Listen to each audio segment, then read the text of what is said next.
Our journey begins in the unlikeliest of places, 19th century St. Petersburg, at the entrance to St. Isaac's Cathedral. The city cold, the early morning mists dissipating with the approach of the sun, and our boots caked in mud.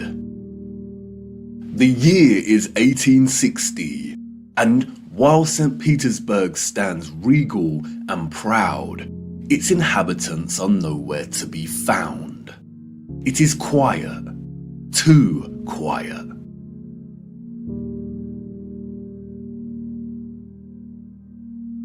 The population of St. Petersburg in the 1860s was, we are told, roughly 500,000 people, and yet there is not a soul in sight.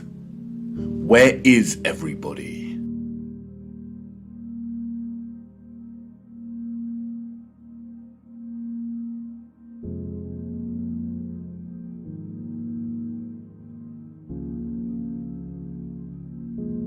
The long shadow of Alexander Column gives us a clue as to the time of the sun's journey above this region. Long shadows only occur during morning or evening. It must be morning, but it appears that no one has surfaced yet. If we travel 400 miles across to Moscow, we see the same thing. Empty, quiet streets. In 1860, Moscow shared a similar population with St. Petersburg, roughly 500,000 citizens. But again, where is everybody?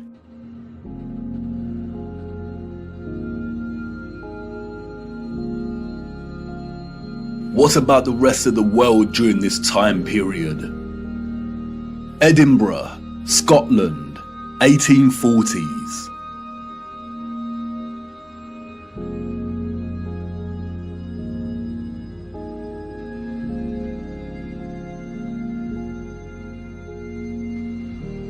Copenhagen, Denmark, 1840s.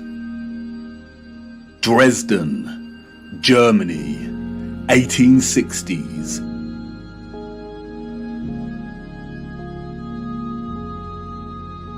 Rio in Brazil, 1860s.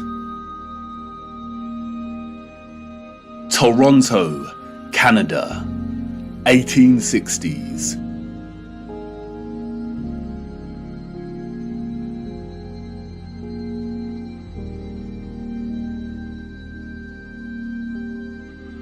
Athens in Greece, 1860s.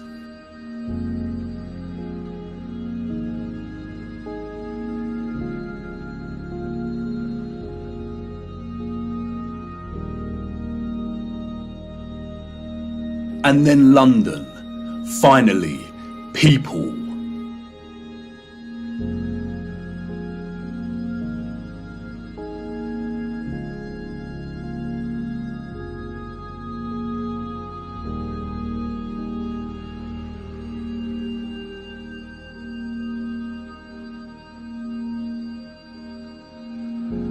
And what about Paris? People, life.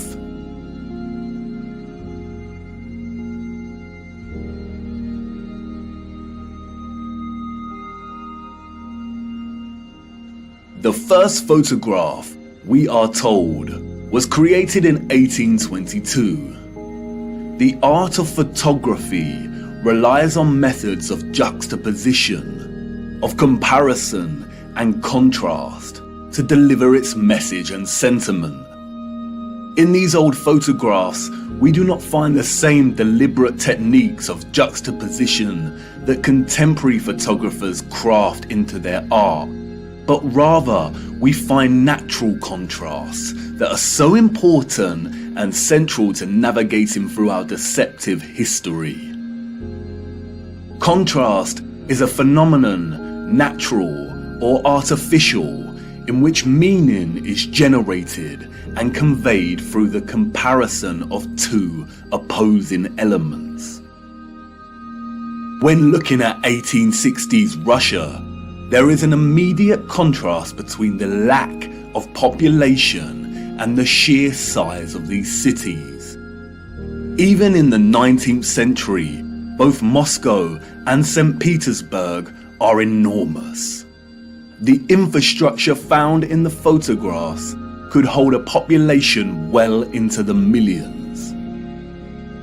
Why are the cities so vast if the population was only 500,000 in each? Furthermore, the official narrative gives us a population that increases in a linear fashion from 1764. Many of the buildings we see here were built years before the photograph was taken. Did the Russians just plan well in advance? But it's when the population is introduced into these photographs that a new contrast emerges that is staggering. That is, between the people and the environment itself. It may be the reduced population numbers, or it may be the monochromatic starkness of the black and white images, but they present to us something that we've lived amongst our entire lives and never paid any mind to. That is, the enormity and impossibility of the architecture. As we engage with the industry and act of tourism, we journey from place to place and observe, taking it all in, learning, hearing, and being told what we are looking at and how it came to be. And standing in front of a structure like the Arc de Triomphe in Paris, we might even exclaim, "Wow, how did they do this?" But the moment, inextricably wrapped up in the busyness of the scene, perhaps prevents us from really asking that question with sincerity.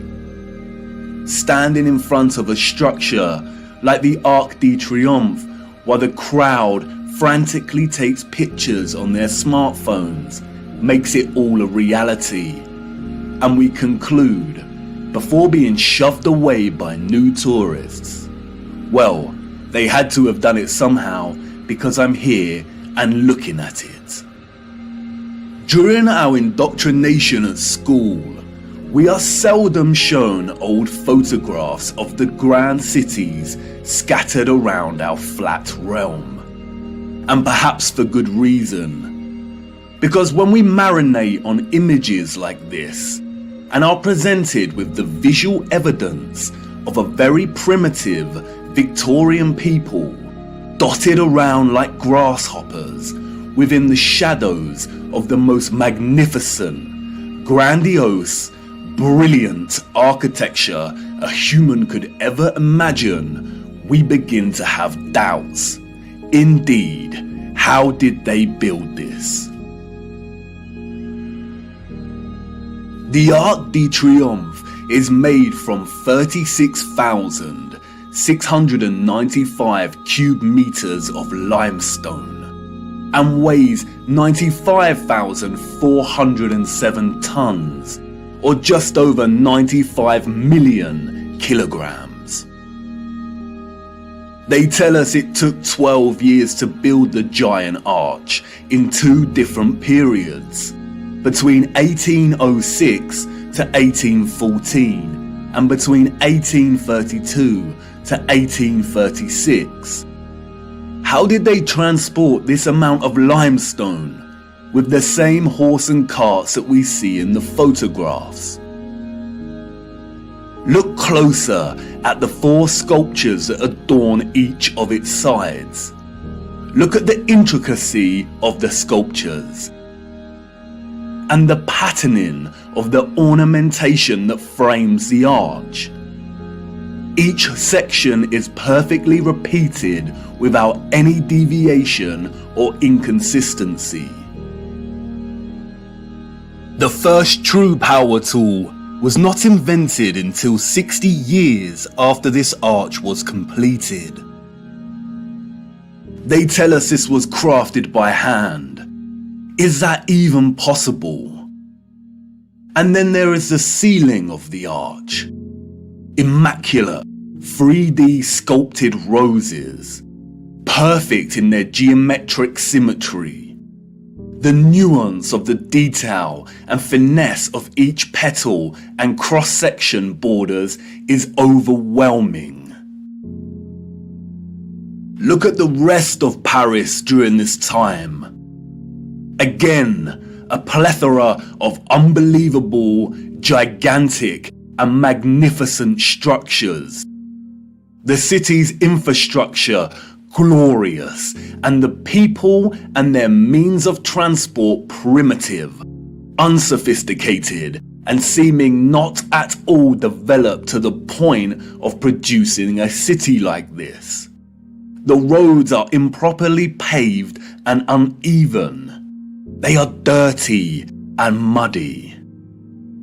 We also see buildings during this period in which the architecture aligns with the inhabitants. Buildings of misshapen proportions, less developed and refined, charming in their own way, but coarse in their use of wood and plaster. This is exactly the type of architecture we expect of a generation of horse and cart. A generation ignorant to the discoveries in technology that would follow in the years to come. Furthermore, at the time of this photograph, the arch is roughly 40 years old since its completion. Yet can you see how worn some of the parts of the structure are? We see weathering on the stone that suggests the arch is much older. As we approach the late 19th century, we see that the people of Moscow have finally decided to leave their homes and venture out into the streets. The infamous Red Square, now bustling with life. St. Basil's Cathedral and the Spasskaya Tower dominate the frame of the square.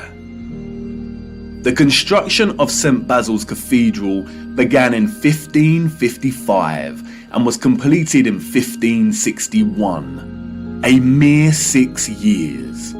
It suffered a huge fire in 1737 and underwent restoration over a 20-year period.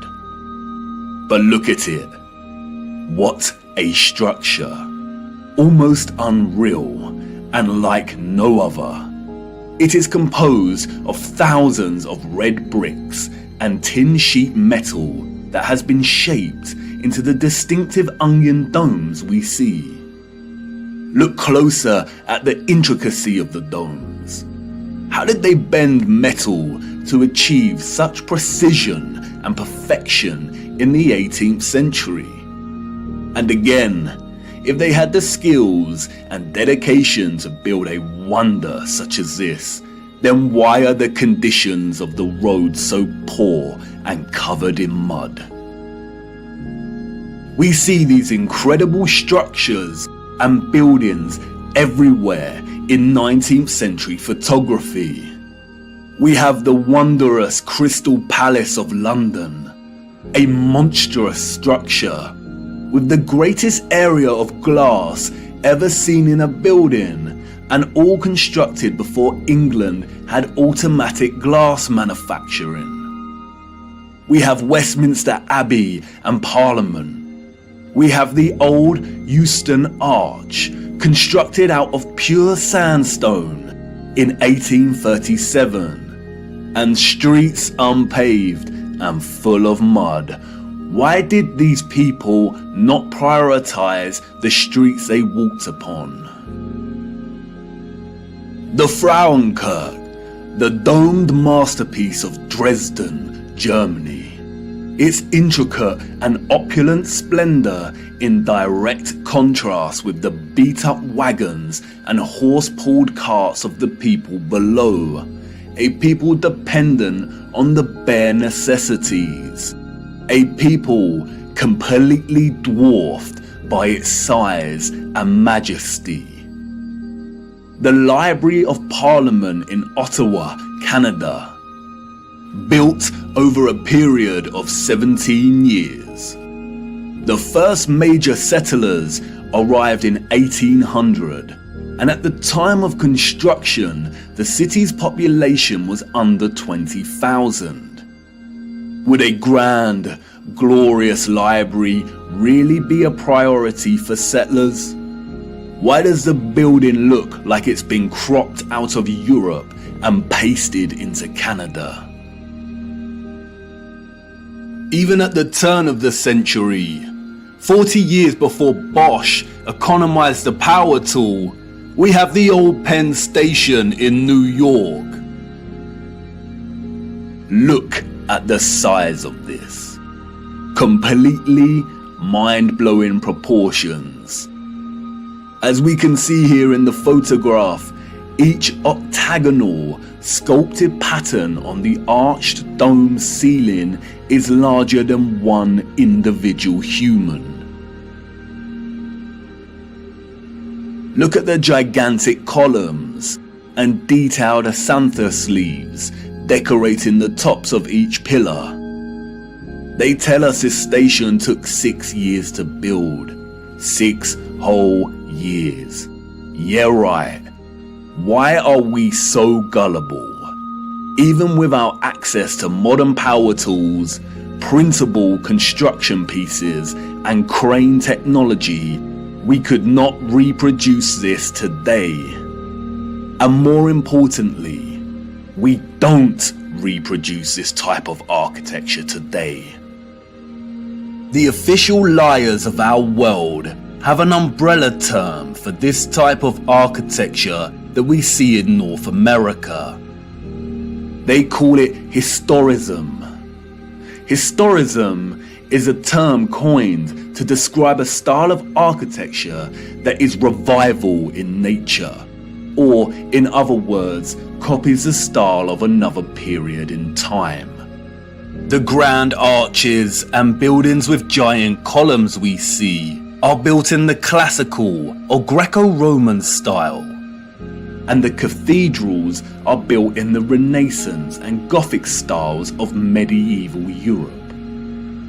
Components of these particular styles of architecture feature large spires, arched windows, towers, turrets, domes, arcaded arches, sculptures, enormous doors, circular geometric windows, columns, clock faces, and bell towers.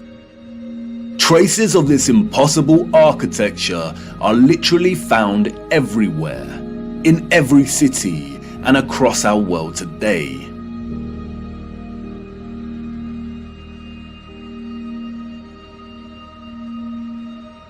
Some preserved and maintained, like the Parisian Arc de Triomphe and Notre Dame, and others lost and long forgotten to time, like the Euston Arch and the old Penn Station in New York. We as a people travel miles to take our own photographs of these wonders. But the photographers of the 19th century gift us with something they would never have expected to give a future generation: perspective. We see a primitive people against a backdrop of clearly advanced architectural infrastructure. The official historians of the world tell us tales of Darwinian evolution and progression between time periods. The people that came after were always more advanced in their ways, refining and redefining the methods of the generation that came before. If the height of innovation and industry during the 19th century was still the horse and cart as a means of travel, then, as these photographs tell us, this style of architecture was just as impossible for those living in the centuries before it. Anyone with a predisposition for thinking and questioning can immediately sense when looking at these photographs that something is rotten in Denmark, that something is off with the mainstream historical narrative, that something is not adding up. In a panoramic image of San Francisco in 1877, we see a collage of historicist architecture. We see columns adorning the entrances to very regal buildings that stand out like sore thumbs from some of the timber shacks surrounding it. We see Gothic spires and towers in the distance. We see domed cathedrals and buildings. We also see just how sprawling and huge the city has become. In 1846, there were under 500 Mormon settlers living on the area of land in which we now call San Francisco. It was frontier land and ready for the taking. Between 1848 and 1849, with the start of the California Gold Rush, the population increased from 1,000 people to 25,000 people. 28 years later, this panorama was taken. The population at this time, we are told, was getting close to 200,000. Who in their right mind would believe this story? Does this look like a city of 200,000 people? Without any modern technology, power tools, automatic manufacturing, electric motors. A people in a strange, unfounded land, just making their mark. Do we really believe that a burgeoning people built this entire city in just 30 years? And again, such quietness, such stillness. This is a photograph of an empty city. Where are all the people? The shadow of the post here tells us that it is not the early hours of the morning. Short shadows only appear toward midday. A city of this scale at noon should be bustling with life. But there is not a single person in the shot of this panorama. The only life we see is that of a horse without any master in sight. It seems highly unlikely that all the people were told to stay indoors because a cityscape photo shoot was taking place. And this silent scene becomes all the more eerie when we consider that there is intention behind the lens. Someone was there, standing at a vantage point and taking this photograph. But who? And for what? And what are the chances that in the 19th century, during similar decades, we see deserted Russian, European, and North American cities photographed like this?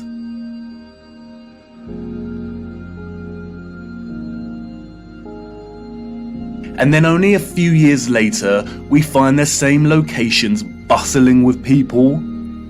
A people clearly incapable of building the architecture found in these cities.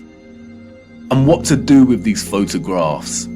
If we accept the narrative and these strange anomalies, then we stop here and get back to our busy lives. But the narrative we've received is not the truth. And we shouldn't accept any narrative, no matter how official and certified it is, unless it makes sense.